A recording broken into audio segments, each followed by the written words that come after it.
It's terrible. It's terrible that people can't get the care that they need in their own communities. As conservative states rush to enact bans in the year and a half post-Roe, states like Colorado were flooded with demand. Things changed very dramatically. Melissa Hidalgo Cuellar, director of the Cobalt Abortion Fund, says demand for help to reach Colorado shot up overnight. In 2021, when Roe was in place, Cobalt provided over $200,000 in support, mostly helping cover the procedure's cost, with just $6,000 going toward travel support for out-of-state patients. So far this year, they've provided just shy of $875,000 in support, with $330,000 of that going to help travel costs. The outlays in this year are 5 times what they were in 2021 before the Supreme Court overturned Roe. That's substantial. We're seeing practical support numbers really just skyrocket every single month. They're not alone. A new analysis from the Guttmacher Institute found 1 in 5 pregnant people who had an abortion in the first half of this year traveled out of state for that care. I was surprised to see that 1 in 5 patients across the country have been traveling. We've certainly seen those numbers in our health centers in Colorado and in New Mexico, increasingly in southern Nevada. But to see it across the country, I think, was very surprising, yes.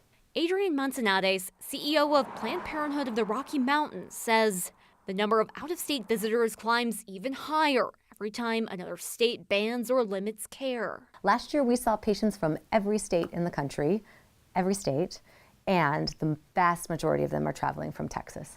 Initially, that meant long wait times, so they added staffing and services to meet the ever-rising demand. The way the numbers are looking, the numbers will continue to increase. But Manzanares says it's frustrating that women are being forced to travel. I think about the hundreds of miles across really the state of Texas to get into Santa Fe, which it's snowing in Santa Fe this weekend. We're seeing the weather changing in Denver. All of those added concerns and barriers to travel should be considered as we think about patients across the country seeking that care. Manzanares says she's hopeful as voters in states take action to protect abortion, like in Ohio and Kansas, that the demand for services will begin to ease. But for now, we'll continue to provide that care in Colorado for all who need it. When people have an opportunity to voice their support for abortion care, it passes in those communities. So we're here until that happens. Manzanares says it's both unfair and cruel to force people to take time off work, spending money on travel and the procedure just to reach this kind of care.